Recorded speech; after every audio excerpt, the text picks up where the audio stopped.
Halo teman-teman, perkenalkan saya Ida Bagus Salid Darsana. Saya merupakan wakil dari kelompok 5 di kelas A tingkat SMP. Nah, terkait tentang tugas yang diberikan oleh Pak Kadek, yaitu tentang asesmen. Bisa kita bandingkan asesmen di masa lalu dan masa sekarang. Asesmen masa lalu itu tujuan utamanya adalah untuk hanya semata-mata mengetahui tingkat pengetahuan seorang atau siswa. Kemudian yang kedua, asesmen atau tes biasanya dilakukan di setiap akhir pembelajaran. Kemudian yang ketiga, asesmen ini biasanya dipakai acuan untuk menentukan nilai raport ataupun nilai ranking. Nah, kita bandingkan dengan asesmen pada pandangan baru yang sekarang.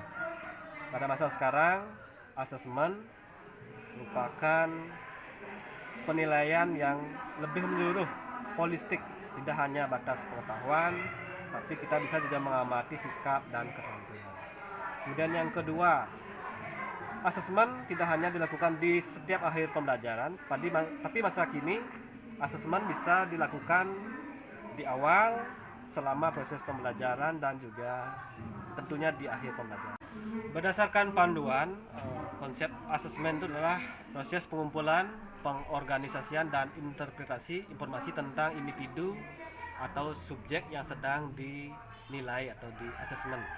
Nah, dalam merencanakan asesmen, kita bisa menggunakan metode asesmen yang beragam dan relevan sesuai dengan tujuan pembelajaran yang kita telah tetapkan. Kemudian kita berbicara tentang dampak asesmen. Nah, kalau dulu kita hanya menggunakan tes, kalau nilainya jelek, kita sudah anggap siswa itu bodoh. Nah, tapi pandangan sekarang, ketika nilai tesnya tidak baik, maka kita bisa memberikan umpan balik.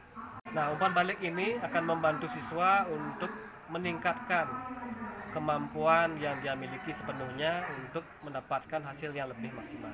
Nah, di akhir kita akan membicarakan tentang strategi. Bagaimana kita memanfaatkan asesmen ini untuk memperoleh hasil yang maksimal, karena siswa yang ada di kelas pastinya dia beragam, memiliki kemampuan yang beragam, bakat yang beragam.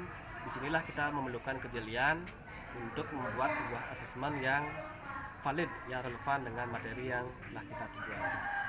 Terima kasih, demikian yang bisa saya sampaikan. Om Santi Santi Santi Om. Sukses.